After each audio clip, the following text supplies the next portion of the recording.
अस्सलाम वालेकुम स्टूडेंट्स, कैसे हैं आप सब? ठीक ठाक है। आज हमारी डॉप आफ्टर इफेक्ट की एपिसोड नंबर 3 है और आज की क्लास में जनाब हमने पढ़ना है position path in after effect. यानी इसके प्रीवियस वाली क्लास में लेक्चर नंबर 2 में हमने डिफरेंट कीज आफ्टर इफेक्ट्स में पढ़ा था, ट्रांसफॉर्मिंग की डिफरेंट कीज थी जिसमें हमने स्केल्स पढ़ा था, ऑब्जेक्ट को रोटेट करवाना, स्केल करवाना और ओपेक्सिटी कम करवाना। लेकिन आज की क्लास में हम लोगों ने पोजीशन पाथ पढ़ना है कि एक ऑब्जेक्ट को हम पाथ पे किस तरह से मूव कर सकते हैं डॉप आफ्टर इफेक्ट पे। तो स्टूडेंट्स, आज की क्लास बहुत ज्यादा इंटरेस्टिंग होने वाली है। आज एडोब फोटोशॉप के साथ साथ एज अ पाथ मैं एडोब इलस्ट्रेटर भी यूज करूंगा। ठीक है, बहुत ज्यादा इंटरेस्टिंग होने वाली है आज की क्लास आफ्टर इफेक्ट की। इंशाल्लाह आपको बहुत ज्यादा मजा आएगा। तो चले आए स्टार्ट करते हैं कि आज की क्लास है हमारी एपिसोड नंबर 3 और आज की क्लास में हमने पढ़ना है position in path in after effect. किस तरह से करेंगे? सबसे पहले हम चलेंगे डॉप आफ्टर इफेक्ट पे। मैं अपनी वीडियोस को ऑफ कर लेता हूँ। वीडियोस को ऑफ करने के बाद सबसे पहले फर्स्ट ऑफ ऑल वही तमाम चीजें हमारे पास आ रही है। सबसे पहले हमने एक न्यू पोजीशन लेनी है, तो राइट क्लिक करके हम एक न्यू कंपोजिशन बनाते हैं। न्यू कंपोजिशन में सारी चीजें वही हमने यहाँ पे क्लास थर्ड कर देना है। सब चीजें वही लेनी है। 10 सेकंड की हमने ड्यूरेशन की हमने एक कंपोजिशन बनानी है। अच्छा, आज हम कलर थोड़ा सा चेंज करना चाहें तो मुझे यहाँ से ब्लैक थोड़ा सा मैं चाहता हूँ थोड़ा सा ग्रे कलर हो जाए और ओके करके मैं इसको ओके कर देता हूँ। यहाँ पर हमारा पाथ आ चुका है, कलर चेंज हो चुका है। अगर आप को ये कलर समझ में नहीं आ रहा, आप कोई दूसरा कलर लेना चाहते हैं तो कलर किस तरह से कंपोजिशन का चेंज कर सकते हैं। दो तरीके कार है कंपोजिशन के कलर, बैकग्राउंड का कलर चेंज कर। एक तो है सिंपल, आप कंपोजिशन के मेन्यू में चले जाए और यहां से कंपोजिशन सेटिंग पे चले जाए बैकग्राउंड का कलर चेंज करने के लिए। शॉर्टकट क्या है हमारे पास? कंट्रोल के। तो आराम से आपने यहाँ से कंपोजिशन पे जाना है और यहाँ से कंपोजिशन सेटिंग पे क्लिक कर देना है। यहाँ पर आप कंपोजिशन की सेटिंग आ जाएगी या कीबोर्ड से कंट्रोल प्लस के प्रेस करना है। और यहाँ से आकर अगर आपने थोड़ा सा डार्क और चाहते कि थोड़ा सा डार्क हो जाए और आपने ओके कर दिया, डैश ओके, तो यहाँ से बैकग्राउंड का कलर आपका चेंज हो गया। अब सबसे पहले हम एक ऑब्जेक्ट, जैसे लास्ट टाइम हमने एक ऑब्जेक्ट के ऊपर डिफरेंट कीज आपको चलानी बताई थी, यहाँ से भी हम एक ऑब्जेक्ट ले लेते हैं, फ्लावर्स। और जनाब जनाब जनाब कौन सा फ्लावर, कौन सा ऑब्जेक्ट? जनाब यही वाला ऑब्जेक्ट उठा लेते हैं हम। ठीक है, फ्लावर्स बहुत प्यारा सा है, इसको उठाकर हम यहाँ की फ्रेम के ऊपर फेंक देते हैं। सबसे पहले स्केल आते हैं, स्केल पे हम इसको छोटा करते हैं थोड़ा सा। ठीक है, थोड़ा सा छोटा करने के बाद हम इसे उठाकर सिंपल यहाँ पर रख देते हैं। अब यहाँ पे हमारे स्केल का काम खत्म है। स्केल हम दोबारा प्रेस कर देंगे, स्केल का हमें पोजीशन लेकर आनी है तो सिंपल हमने क्या प्रेस करना है? यहाँ से पी। अब हमारे पास पोजीशन आ चुकी है। अब हमें पोजीशन में क्या करना है? इस ऑब्जेक्ट को यहाँ से लेकर यहाँ तक मूव करना है। तो हम यहाँ से सिंपल की फ्रेम ऐड करते हैं और यहाँ से अपना, ठीक है, ट्रैक पॉइंट को यहाँ से उठा के 1 सेकंड के ऊपर रखते हैं और यहाँ से ऑब्जेक्ट की पोजीशन को यहाँ से चेंज करके यहाँ पे सिंपल रख देते हैं। अब यहाँ से इसको चलाते हैं, यहाँ पर आते हैं और सिंपल स्पेस बार मारते हैं। तो अभी देखिए पोजीशन की स्पीड 1 सेकंड पे काफी बहुत ज्यादा फास्ट आ रही है। यहाँ पे जरा गौर कीजिएगा, अभी मैंने जैसे ही इसकी कंपोजिशन की स्पीड को फास्ट किया है तो यहाँ पे देखें, यहाँ पर आपके सामने जितने पोजिशन एंकर्स हैं वो यहाँ पर आपके सामने शो हो रहे होंगे, ये देखें। अच्छा, अब यहाँ पर एक चीज और मैं आपको दिखाना चाहूँ। अगर मैं इस कंपोजिशन की फ्रेम को अगर मजीद ज्यादा दूर करूंगा, जैसे मैंने यहाँ पे 4 सेकंड्स पे रख दिया, तो यहाँ पे देखिए कंपोजिशन पे एंकर पॉइंट मजीद इजाफा हो जाए। यानी जितना ज्यादा दूर होगा उतना ज्यादा एंकर पॉइंट इसके ऊपर इजाफा होता जाएगा। यहाँ पर देखिए गौर से। अब मैं स्पीड करूंगा तब ये हमारी ऑब्जेक्ट स्लो से 0 से 5 पे जाएगा। अगर मैं इसको जितना ज्यादा ऑब्जेक्ट को कम करूंगा उतना ज्यादा ये ऑब्जेक्ट, जैसे मैं 1 पर रख देता हूँ तो 1 पे रखने के बाद क्या होगा? इसकी स्पीड ये देखें बहुत ज्यादा फास्ट होगी। अच्छा, अब भी अगर और मैं बहुत ज्यादा अगर इस ऑब्जेक्ट को मजीद कम करूंगा तो यहाँ पे एंकर पॉइंट मजीद कम होगा। अब जरा स्पेस बार करते हैं तो यहाँ से देखें। अच्छा, अभी यहाँ पे स्पेस बार मैं दबा रहा हूँ तो यहाँ से ऑब्जेक्ट क्या हो रहा है? फौरन यहाँ से स्पीड में, बिल्कुल यहाँ से स्पीड में अपनी 0 से उस पोजीशन पे पहुंच रहा है ना। तो अगर मैं चाहता हूँ जहां से ये पोजीशन ऑब्जेक्ट आ रहा है वहां से पोजीशन पर वापस जाए, तो अगर इस ऑब्जेक्ट को अगर आपने कॉपी करना है तो आपने इस ऑब्जेक्ट को सिलेक्ट करना है, कंट्रोल सी कॉपी, और यहाँ पर लाकर इस ऑब्जेक्ट पे यहाँ पे लाकर ट्रैक पॉइंट को अपने कंट्रोल वी करेंगे तो अब ये ऑब्जेक्ट जहां से आ रहा होगा वहीं पे गायब। ठीक है, काफी स्पीड में, लेकिन अभी हमारी पोजीशन 10 सेकंड की है, लेकिन हमें 1 सेकंड के दरम्यान। तो इसमें क्या होता है कि आप जब रोड पे अमन हाईवे वगैरह पे करते हैं तो एक स्पीड में गाड़ी आप से स्पीड पे गाड़ी गुजर जाती है, तो क्या होता है उसमें कि आपको गाड़ी जस्ट मोशन ग्रेडियंट्स के ऊपर लगा होता है ना, मोशन ब्लर के ऊपर लगा होता है, जस्ट लाइक स्पीड में जब गुजर जाएगी तो सिंपल सा आपको गाड़ी नजर आ रही होती है। यहाँ पर भी क्या हो रहा है कि यहाँ से देखिए स्पीड में गई और यहाँ पे स्पीड में नजर आ रही है। ठीक है, तो हम क्या चाहते हैं, इसके ऊपर मोशन ब्लर लगाते हैं ताकि हमें भी स्मूथली, अभी ये चक आ रही है, देखें अभी अगर ये एनिमेशन को मैं जितना करीब करूंगा उतना ज्यादा इस एनिमेशन के ऊपर चक आ रहे होंगे। ये देखें यहाँ पे जक पैदा हो रही है। तो हम चाहते हैं कि इस एनिमेशन पे मोशन ब्लर लगा दे। तो मोशन ब्लर यहाँ पे ऑब्जेक्ट पे किस तरह से लगा सकते हैं, यहाँ पे सिंपल है कि आपने यहाँ पे जाना है, यहाँ से देखिए ये आपका आ रहा है मोशन ब्लर। ठीक है, क्या आ रहा है, मोशन ब्लर लिखा हुआ है। आपने सिंपल इसको क्लिक करना है यहाँ से, इस ऑब्जेक्ट को यहाँ से देखो ब्लर लग गया, और ब्लर लगा के इस ब्लर को यहाँ से सिर्फ आपने इस फ्रेम के ऊपर लगाया, लेकिन इसको एनेबल नहीं किया। एनेबल करने के लिए आपने क्या करना है, इसको यहाँ से देखिए, अब इसको एनेबल करने के लिए यहाँ से इस ब्लर को एनेबल भी करना पड़ेगा। क्या को एनेबल मोशन ब्लर। अब यहाँ से देखें ऑब्जेक्ट को, अब यहाँ से जरा मूव करें, देखें अब ये इस ऑब्जेक्ट में क्या हो रहा है, जग पैदा नहीं हो रहा है। ठीक है, जितनी स्पीड में ये जा रहा है उतनी स्पीड में ये ऑब्जेक्ट वापस भी आ रहा है। ठीक है, अच्छा अब मैं अगर इस ऑब्जेक्ट में इस की फ्रेम को डिलीट करना चाहूँ तो यहाँ से सिलेक्ट करके मैं इसको डिलीट भी कर सकता हूँ। अब इस की फ्रेम को जितना मैं ज्यादा दूर करूंगा, यहाँ से देखें जैसे यहाँ पे करूंगा तो एक चीज और मैं आपको दिखाता हूँ, यहाँ से जैसे मैंने स्पेस बार मारा तो यहाँ से देखें आ रहा है। अच्छा एक चीज और मैं आपको दिखाना चाहूंगा कि अगर मैं अब इसको यहाँ पे लेकर आता हूँ, ठीक है, इस ऑब्जेक्ट को यहाँ पे, तो यहाँ पर देखिए इसके ऊपर मजीद जितना डिस्टेंस हमने बढ़ाया उतना ज्यादा यहाँ पे एंकर पॉइंट या पॉइंट्स का इजाफा होता गया। तो अब हम अगर इस एंकर पॉइंट को यहाँ पे जैसे पोजीशन इन पाथ, अगर जैसे डॉग फूड शॉप पे हम पाथ को होते हैं ना, किसी लाइन को मूव करते हैं, तो अगर मैं इसको यहाँ से इस तरह से मूव करूंगा तो अब मेरा ऑब्जेक्ट इस तरह से आएगा कुछ, ये देखें इस तरह से कुछ ऑब्जेक्ट मेरा आ रहा होगा, ये देखें। अच्छा इसके अलावा अगर सपोज करें मैं इस ऑब्जेक्ट को यहाँ रखता हूँ, अगर यहाँ से इस की फ्रेम को उठाकर मैं यूं कर दूं तो अब देखें मेरा ऑब्जेक्ट कुछ इस तरह से आ रहा होगा, ये देखें स्पेस मार रहा हूं, ये देखें ऑब्जेक्ट। अच्छा और मैं इसको जितना करीब लेकर आऊंगा उतना ज्यादा ये स्पीड में आएगा, यहाँ से देखें, ये देखें। ठीक है, अब मैं चाहता हूँ जहां से स्टार्ट हुआ तो वहीं से, तो मैंने इस की फ्रेम को कॉपी किया और यहाँ से ट्रैक बैल पे इस जगह पे लाकर पेस्ट कर दिया, तो हमारा ऑब्जेक्ट इस तरह से कुछ आ रहा है। अच्छा देखिए अभी मुझसे गलती हो गई थी, मैंने वहां से की फ्रेम किया, तो मैं क्या करूंगा, यहाँ से इसको इस तरह सेलेक्ट करूंगा, कॉपी और यहाँ पे लाकर पेस्ट, तो ये कुछ इस तरह से आ रहा है, जबकि ऐसा नहीं होना चाहिए। ठीक है, मैंने क्या करना है, मैंने यहाँ से इसको यूं हाईलाइट करना है, ट्रैक को यहाँ से कॉपी करना है और यहाँ से इस ट्रैक को इस जगह पे रखना है। ठीक है, और यहाँ से पेस्ट कर देना है। ठीक है, तो अब क्या होगा, यानी यहाँ पे आकर स्टैक को इसको यहाँ से यूज करके, ये देखें स्टैक को अगर मैं यहाँ से सिंपल यहाँ से हाईलाइट करके कॉपी कर रहा हूँ, सिंपल कॉपी, और यहाँ से अब अगर पेस्ट कर रहा हूँ तो ये आ तो रहा है, लेकिन इसके ऊपर क्या हो रहा है, डबल लाइन का इजाफा हो रहा है, ये देखें। ठीक है, इस तरह से। ठीक है, एक तो तरीकेकार ये था कि किसी भी एंकर पॉइंट के ऊपर, किसी भी पाथ के ऊपर आप अपनी लाइन को मूव कर सकते हैं, एक तो तरीकेकार ये था। एक तरीकेकार और मैं आपसे डिस्कस करता हूँ। सपोज अब मुझे जो ये ऑब्जेक्ट है कुछ इस तरह से स्ट्रेट लाइन पे चाहिए, यानी कि ये लाइन इस यहाँ पर है तो ये मुझे स्ट्रेट पे इस तरह से चाहिए, तो मैं यहाँ से पोजिशन पे क्लिक करता हूँ। पोजिशन पे क्लिक करने के बाद मैंने यहाँ पे इसको 1 सेकंड पे रखा, 1 सेकंड के बाद यहाँ से देखिए यहाँ पे दो ऑप्शन होते हैं ना पोजीशन, पहला क्या होता है हॉरिजॉन्टल और दूसरा क्या होता है वर्टिकल। अगर मैं हॉरिजॉन्टल को यहाँ से दबा ड्रैग करते हुए राइट की तरफ करूं तो ये देखें कुछ इस तरह से यहाँ पर आ रहा है, ये देखें।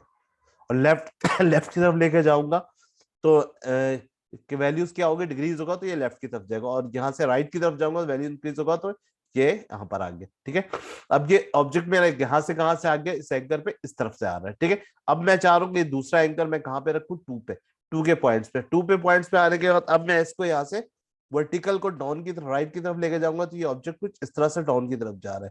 ठीक है, यानी कि कुछ इस तरह से, ये देखें।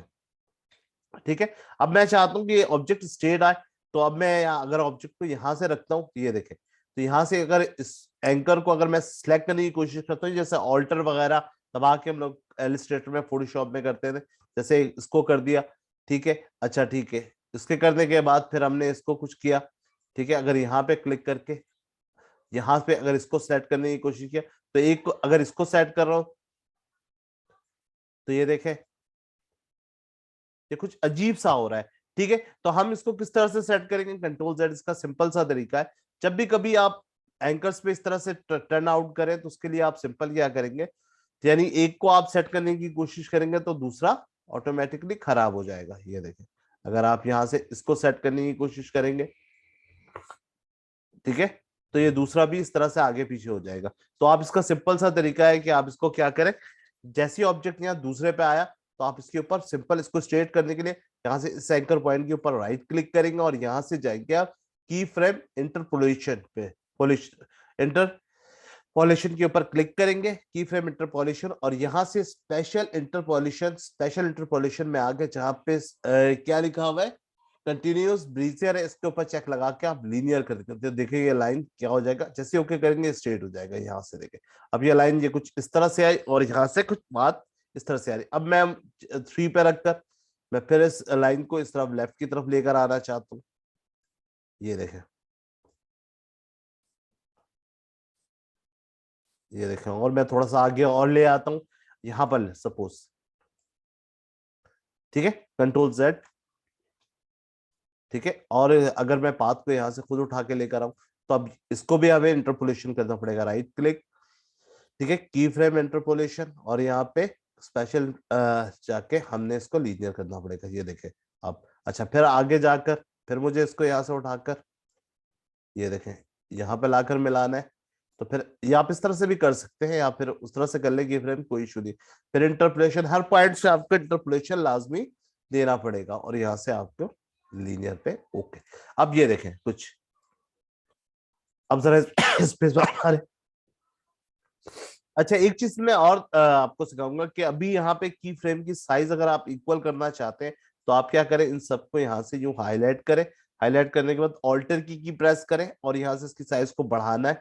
ठीक है, चाहे तो आप इसको बढ़ा भी सकते हैं और चाहे तो अगर कम करेंगे तो ये सारी की साइज इक्वल हो जाएगी। यहाँ से देखिए, ये देखें इक्वल हो रही। तो ये एक थोड़ी सी बात थी कि हम किसी भी ऑब्जेक्ट को एक पाथ पे किस तरह से मूव कर सकते हैं यहाँ पर। अच्छा नॉर्मल हमारी जो स्क्रीन की साइज इस वक्त जो है कंपोजिशन का जो हमारा एरिया है उसकी साइज हमने जो कंपोजिशन एरिया की जो साइज हमने डिफाइन की, अच्छा मैं यहाँ से इसको डिलीट करता हूँ। ठीक है, आई होप कि आपको यहाँ पर अच्छी तरह से समझ आ चुका होगा। अब मैं एडोब इलस्ट्रेटर के अंदर से कोई पाथ बनाऊंगा उसको यहाँ पे लेकर आऊंगा। ठीक है, वो किस तरह से, अच्छा यहाँ पर हमारी कंपोजिशन कंट्रोल के हम करते हैं, हमारी कंपोजिशन की साइज क्या है, विद हमारी 1920 और हाइट हमारी क्या है 1080। तो हम सेम इसी साइज का हम यहाँ पर एडोब इलस्ट्रेटर के ऊपर भी एक पाथ लेंगे। एडोब इलस्ट्रेटर के ऊपर चलते हैं, यहाँ पे एडोब इलस्ट्रेटर के ऊपर आ रहे हैं हम थोड़ा सा तो सॉफ्टवेयर हमारा हेवी हो जाएगा क्योंकि दो हेवी सॉफ्टवेयर इस वक्त ऑलरेडी खुले हुए हैं। इलस्ट्रेटर में खुद भी एक बहुत हेवी सॉफ्टवेयर है तो उसको ओपन होने दे। तो वहां अब हमें एडोब इलस्ट्रेटर से पता भी, हमने एडोब इलस्ट्रेटर का जो पेज साइज है वो पेज साइज भी हमने वही लिया हुआ है जो हमारी कंपोजिशन की जो साइज है 1920, और यहाँ से भी हमने इसको 1920। अब यहाँ से सपोज कर कीजिए कि हमने यहाँ से एक पाथ बनाना है, तो यहाँ से सपोज कीजिए मैंने एक रेक्टेंगल लिया, ठीक है, और रेक्टेंगल को यहाँ से मैंने सिंपल रेक्टेंगल को ड्रॉ कर दिया। ड्रॉ करने के बाद यहाँ से सिलेक्शन टूल पकड़ा, यहाँ से रेक्टेंगल के पाथ को कॉपी किया और यहाँ से कॉपी करने के बाद मैं यहाँ से कहाँ आ गया, यहाँ पर आने के बाद इससे ट्रैक बेल को बिल्कुल आपने स्ट्रेट पे रख लेना है, यानी फर्स्ट पे बिल्कुल आपने सेट करवा लेना है। ठीक है, बिल्कुल फर्स्ट पे आ रहा है और यहाँ से पोजीशन पे क्लिक करके कंट्रोल वी दबाकर आपने पेस्ट कर देना है।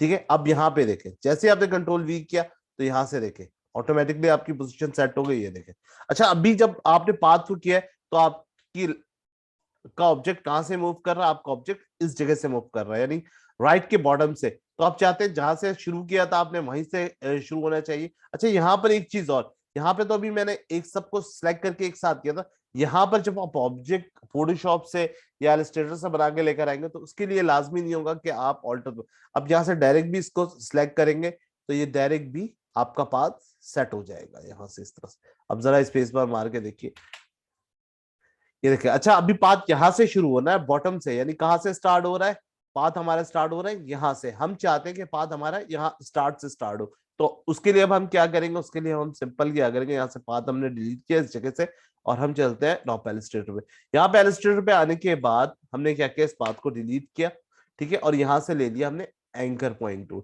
एंकर पॉइंट टूल से यहाँ से क्लिक किया, शिफ्ट दबाया हमने, एक क्लिक यहाँ किया, दूसरा यहाँ पर, एक मिनट मैं थोड़ा सा इसको यहाँ दूसरा शिफ्ट के साथ यहाँ पे तीसरा क्लिक मैंने यहाँ पर किया, और चौथा क्लिक मैंने इस ऑब्जेक्ट के ऊपर किया। ठीक है, उसके बाद मैंने अब इस पाथ को मैं यहाँ से कॉपी करूंगा। ठीक है, और अब जैसे ही मैं उसको एडोब आफ्टर इफेक्ट पे लेकर जाऊंगा और इसको पोजीशन पे जैसे ही पेस्ट करूंगा क्लिक करके, तो यहाँ से देखे अब मेरी पाथ कहाँ से, जहां से मैंने first time add anchor point से क्लिक किया था, मेरा पाथ बिल्कुल वहीं से आया। ये देखिए यहाँ से ऑटोमेटिकली, यहाँ देखिए स्पेस बार मारा तो वहीं से चल रहा है जहां से मैंने क्लिक करके पाथ को बनाया था। आई होप स्टूडेंट के यहाँ तक आपको पाथ पे समझ आ रहा होगा। तो ये अभी अजीब अजीब से पाथ मैं आपको बना के दिखा रहा हूँ। यहाँ से देखें, यहाँ से सिलेक्ट भी हो रहा है, और यहाँ से अगर मैं चाहूँ तो यहाँ से एक साथ भी सिलेक्ट करके ऑल्टर दबाकर भी इसको इस तरह से छोटा बड़ा किया जा सकता है। ठीक है, आई होप कि आपको अच्छी तरह से समझ में आ रहा होगा। अच्छा, यहाँ चले एक पाथ और, अभी किसी लाइन के ऊपर पाथ बना के लेकर आते हैं। हम दोबारा आते हैं अडोब इलस्ट्रेटर के ऊपर। यहाँ से मैं इसको डिलीट करता हूँ, और अब यहाँ पर मैं एक स्ट्रेट लाइन ले लेता हूँ। सपोज कि यहाँ से मैंने एक स्ट्रेट लाइन ले लिया। लाइन लेने के बाद इसके ऊपर थोड़ा सा डिजाइन बनाते हैं। डिजाइन बनाने के लिए मैं कहाँ जाऊंगा, मैं जाऊंगा इफेक्ट्स में, मैं जाऊंगा डिस्टॉर्ट एंड ट्रांसफॉर्म में, और यहाँ से मैं क्लिक करूंगा जिगजैग पे। जिगजैग पे क्लिक करने के बाद सबसे पहले मुझे क्या करना है, मैंने यहाँ से करना है प्रीव्यू। प्रीव्यू करने के बाद मैंने ऑप्शन में इसकी साइज जो है वो 39 लेना है, और इसकी जो रिड्यूस पर सेगमेंट है इसको मैं ले लेता हूँ 13, ताकि थोड़ा सा एक स्टाइल बन जाए। ठीक है, और यहाँ से इसको मैं प्रीव्यू देता हूँ। यहाँ से देखें प्रीव्यू दिया, और यहाँ से पॉइंट्स में यहाँ पे मेरा कॉर्नर है, मैं इसको स्मूथ कर लेता हूँ। ठीक है, यहाँ से प्रीव्यू करता हूँ। ठीक है, अब ये स्मूथ हो गया। अब मैंने सिंपल ओके कर लिया। मैं दोबारा बता दूं कि आपने इफेक्ट्स पे जाना है, इफेक्ट्स पे जाकर ठीक है डिस्टॉर्ट एंड ट्रांसफॉर्म पे जाके यहाँ पर जिगजैग को सिलेक्ट करना है, साइज इसकी 39 लेनी है, और राइट पर सेगमेंट्स को आपने 13 लेके, और अपने पॉइंट्स में आप इसको स्मूथ और प्रीव्यू करके आपने ओके करते हैं। अब ये एक ऑब्जेक्ट तैयार हुआ है। अब इस ऑब्जेक्ट को डायरेक्ट आप लेके नहीं जाएंगे, क्योंकि देखिए आप जब इफेक्ट लगा यहाँ पर ये लाइन भी शो करा, और लाइन के साथ इसका पाथ भी, तो इसको लाजमी आप क्या करें, जब इस तरह कभी भी किसी लाइन के ऊपर ऑब्जेक्ट बनाते हैं, इफेक्ट लगाते हैं, तो उसको लाजमी आप पहले ऑब्जेक्ट अपीयरेंस कर ले। ऑब्जेक्ट अपीयरेंस करने के लिए ऑब्जेक्ट में जाइए, और यहाँ से आपके पास एक्सपेंड अपीयरेंस है, इसको जैसे ही करेगा तो यहाँ से देखिए पाथ शो हो रहा है यहाँ पे स्ट्रेट, वो हट जाएगी। जैसे ही आप क्लिक करेंगे यहाँ से देखिए अब ये एक ऑब्जेक्ट बन चुकी है। अब इस पाथ को यहाँ से कॉपी करें, और आप ले जाए सिंपल कहाँ, अडोब आफ्टर इफेक्ट में, यहाँ पर स्टार्ट पे क्लिक करें, पोजीशन पे क्लिक करने के बाद कंट्रोल वी से पेस्ट करें। अब जैसे ही पेस्ट करेंगे तो अब देखें जरा से बात, यहाँ से स्पेस बार मारे, यहाँ से देखें अब स्पीड काफी स्पीड में आ रहा है, तो मैं इसकी स्पीड को थोड़ा सा एक काम करता हूँ, यहाँ से सिलेक्ट करके ऑल्टर दबा के इसकी स्पीड को थोड़ा सा स्लो करता हूँ, ताकि आपको ज्यादा अच्छा समझ में आए। यहाँ से देखिए अब ये ऑब्जेक्ट आपका एक इफेक्ट्स बन चुका है। आई होप कि आपको समझ में आया होगा। इस तरह से आप पाथ के ऊपर किसी भी ऑब्जेक्ट को मूव कर सकते हैं। आई होप कि आपको अच्छी तरह से समझ में आ गया। ठीक है, चले ये पाथ भी हो गया। अब चले हम एक और ऑब्जेक्ट क्रिएट करते हैं अपनी मर्जी का। ठीक है, उसके ऊपर इफेक्ट, अभी हमने लाइन को भी बना लिया, लाइन को भी बनाकर सीख लिया। अब हम एक ट्राइंगल बनाएंगे। ट्राइंगल को एक गोल सर्कल के ऊपर किस तरह से घुमाएंगे वो भी मैं आपको बताता हूँ। उसके लिए मैं यहाँ से इसको भी खत्म करता हूँ, मैं आ जाता हूँ अडोब इलस्ट्रेटर पे, यहाँ से मैं इसको डिलीट करता हूँ, और यहाँ से मैं ट्राइंगल ले लेता हूँ। ट्राइंगल को किस तरह लेते हैं, यहाँ से ट्राइंगल स्ट्रेट एक ट्राइंगल ले लिया मैंने। ठीक है, इस ट्राइंगल का कलर मैंने सपोज थोड़ी देर के लिए डार्क रेड रख लेता हूँ। ठीक है, इसका डार्क रेड रख लेता हूँ, और यहाँ से एक लाइन लेता हूँ, और लाइन को यहाँ से स्ट्रेट क्लिक करके इसके ऊपर बिल्कुल स्ट्रेट ले आता हूँ। ठीक है, दोनों ऑब्जेक्ट को मैं सिलेक्ट कर लेता हूँ। यहाँ से पाथ फाइंडर से मैं इसको क्या करता हूँ, पाथ फाइंडर में जाके इसको मैं कर देता हूँ डिवाइड। ठीक है, अब ये डिवाइड हो चुका है। डिवाइड होने के बाद राइट क्लिक करके मैं इसको करूंगा यहाँ से अनग्रुप। अनग्रुप करने के बाद ये दोनों ऑब्जेक्ट अनग्रुप हो चुके हैं। मैं इस वाले ऑब्जेक्ट को कलर ले लेता हूँ जनाब, मैं इसका कलर ले लेता हूँ मरून। ठीक है, ये थोड़ा सा डिफरेंस हो गया। मरून लेने के बाद मुझे क्या करना है, मुझे इस दोनों ऑब्जेक्ट को हाईलाइट करके सिलेक्ट करके कंट्रोल जी करना है, ग्रुप कर देना है। अब ये ऑब्जेक्ट मेरा दोनों क्या हो चुका है, ग्रुप हो चुका। उसके बाद यहां से मुझे क्या किसके ऊपर क्लिक करना है, आर्ट बोर्ड टूल्स पे या शिफ्ट ओ पे आप क्लिक करके इस ऑब्जेक्ट पे डबल क्लिक करेंगे तो ये ऑब्जेक्ट बिल्कुल साइज का बन जाएगा। इसको मैं AI फाइल में, इलस्ट्रेटर फाइल में सिलेक्ट करता हूँ और इसको वहां पे ऑब्जेक्ट पे उठाऊंगा। यहाँ से नॉर्मल मैं सिलेक्ट किया, सिलेक्ट करने के बाद जनाब मैंने इसको दे दिया ट्राइंगल, ट्राइंगल, ट्राइंगल फर्स्ट का नाम दे देता हूँ, ठीक है। और यहाँ से सिंपल AI फाइल है नॉर्मल, कहाँ पे, डाउनलोड में, इसको मैंने सेव कर दिया, ठीक है। सेव करने के बाद जैसे ही मैंने इसको सेव किया, ठीक है, सेव करने के बाद ये सेव हो रही है फाइल, ठीक है, ठीक है। जैसे फाइल सेव होगी हमारी, यहाँ पे एक ऑप्शन होगा ओके को, ओके किया हमने। अब देखिए एडोब इलस्ट्रेटर की फाइल को आप डायरेक्टली एडोब आफ्टर इफेक्ट में आप उठा सकते हैं, ठीक है। आप वापस आ जाए एडोब आफ्टर इफेक्ट में। अब डायरेक्ट कैसे उठाएंगे, उससे पहले आप इस ऑब्जेक्ट को डिलीट कर लीजिए, ठीक है। यहाँ पे आके डबल क्लिक कीजिए, ट्राइंगल फर्स्ट के नाम से हमने सेव किया हुआ था, किधर है, ट्राइंगल फर्स्ट के नाम। डायरेक्ट आप इसको इंपोर्ट करेंगे तो आपके पास वो ऑब्जेक्ट जो एडोब इलस्ट्रेटर पे आपने बनाया था वो आ चुका होगा। आप इस ट्राइंगल ऑब्जेक्ट को लाकर यहाँ पर फ्रेम के ऊपर छोड़ें। अभी ये बहुत ज्यादा बड़ा हो रहा है, ठीक है। आप इसको यहाँ से एस दबा के स्केल से थोड़ा सा इसको छोटा कर ले, इसकी साइज को थोड़ा सा छोटा कर ले। और यहाँ पर आपने क्या करना है, आपने यहाँ पर एक ट्राइंगल बनाना है, एक सर्कल लेकर आना है। सर्कल के ऊपर हम इस बात को घुमाएंगे, कैसे, चले आए हम सर्कल बनाने के लिए वापस एडोब इलस्ट्रेटर में चलते, कंट्रोल जेड करते, इस ऑब्जेक्ट को उठाकर हम थोड़ा सा बाहर की तरफ रख लेते हैं, ठीक है, यहाँ पर। और यहाँ पर सर्कल बनाने के लिए अब हम क्या करेंगे, यहाँ से एक नॉर्मल एलिप्स लेंगे, एलिप्स लेने के बाद इसको हम यहाँ से सर्कल के ऊपर इतना सा घुमाएंगे। अच्छा देखिए अभी इसका कलर क्या हो रहा है, रेड। मैं इसको कर देता हूँ, ठीक है, नो फिल कर देता हूँ और यहाँ से सिर्फ इसके पाथ को सिलेक्ट करता हूँ। पाथ को सिलेक्ट करने के बाद कॉपी करता हूँ। कॉपी करने के बाद वापस यहाँ पे स्केल पे आके, स्केल आ रहा है, मैं पोजीशन पे क्लिक कर देता हूँ। पोजीशन पे क्लिक करने के बाद कंट्रोल वी से पेस्ट करता हूँ। और अभी देखें, अभी मैं कंट्रोल वी करूंगा तो ये इसके ऊपर इस तरह से घूम रही है ना। मैं चाहता हूँ क्या हुआ कि घूमे किस तरह से, ये घूमे रिवर्स। तो किस तरह से घुमाएंगे, तो मैं एक काम करता हूँ, यहाँ से जैसे इसके ऊपर पेस्ट किया हुआ, मैं इसके ऑब्जेक्ट की डायरेक्शन को चेंज कर देता हूँ। तो ऑब्जेक्ट की डायरेक्शन को क्या है, मैं यहाँ से सिंपल इसके ऊपर ये क्लिक करता हूँ, ठीक है। क्लिक करने के बाद यहाँ से और रोटेट करता हूँ, रोटेट से इसके ऑब्जेक्ट को इस तरह से इसको घुमा के यहाँ से इसको यू इस तरह से सेट कर देता हूँ, यू इस तरह से।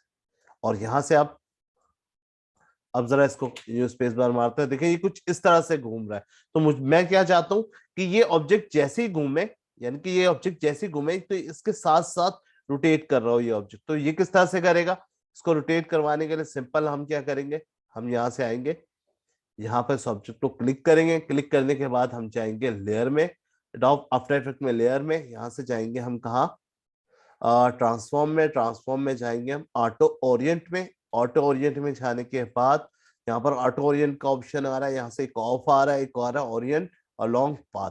तो आपने क्या था, ओरिएंट अलोंग विद पाथ के साथ आपने चेक लगा देना। आप जैसे ही ओके करेंगे तो ये ऑब्जेक्ट की डायरेक्शन कुछ घूमी भी होगी। आपने यहाँ से इसको दोबारा से इस तरह से इस पाथ के साथ ही इस पॉइंट को सेट कर देना है। और अब जरा से स्पेस बार मार के देखिए, ठीक है, दोबारा से आप पी पोजीशन दबाइए। अब जरा स्पेस बार मार के देखिए, अब ये देखें ये इसके साथ ही मूव कर रही है, ठीक है। अब ये मैं इसको थोड़ा सा 1 मिनट यहाँ से ऑल्टर दबाकर इस तरह से करता हूँ। अब जरा मूव कीजिए, अब ये देखें, अब ये ऑब्जेक्ट जो आपका ट्राइंगल है उस ऑब्जेक्ट के साथ ही मूव कर रही है, ठीक है। अब मैं क्या चाहता हूँ, मैं चाहता हूँ जहां तक मेरा वर्किंग एरिया है सिर्फ वहां तक ही मुझे शो हो। तो मैं यहाँ तक लेकर आता हूँ और आप देखें वापस, ये देखें, ठीक है, क्लियर है। अच्छा मैं चाहता हूँ उसका कलर थोड़ा सा और लाइट हो जाए, हमारा कॉम्पोजिशन बैकग्राउंड का, तो कंट्रोल के करके हम इसका कलर और थोड़ा सा लाइट कर लेते हैं यहाँ से, ओके। अब जरा देखिए इसका, अब जरा देखिए बैकग्राउंड का कलर, अब देखिए कितना जबरदस्त तरीके से एक पाथ के ऊपर हम किसी भी ऑब्जेक्ट को घुमा सकते हैं। तो ये था जनाब आज की हमारी क्लास। उम्मीद करता हूँ कि आज की क्लास आपको अच्छी तरह से समझ में आएगी। आज का टॉपिक हमारा क्या था, आज का टॉपिक था हमारा एडोब आफ्टर इफेक्ट का position path in adobe after effect in Urdu. और आज का हमारा लेक्चर था कि आज हमने एक ऑब्जेक्ट को आफ्टर इफेक्ट पे डिफरेंट पाथ के ऊपर मूव करवाना सिखाया, कि एक पाथ के ऊपर किसी भी ऑब्जेक्ट को किस तरह से आप मूव कर सकते हैं, चाहे वो आप एडोब इलस्ट्रेटर पे बनाए, चाहे तो आप एडोब आफ्टर इफेक्ट पे खुद मूव करवा रहे हैं। उम्मीद करता हूँ कि आज की क्लास आपको समझ में आई होगी। इस क्लास से रिलेटेड किसी भी तरह के अगर आपके कोई क्वेश्चन, कोई क्यूरीज होगी तो लाजमी मुझसे पूछेगा जरूर। इंशाल्लाह आपके क्वेश्चन का आंसर लाजमी दूंगा। अपना बहुत ज्यादा ख्याल रखिएगा, मुझे अपनी दुआओं में याद रखिएगा, इसी तरह अपना प्यार अपनी दुआएं में मुझे याद रखा करें। थैंक यू, अस्सलाम वालेकुम, बहुत बहुत शुक्रिया।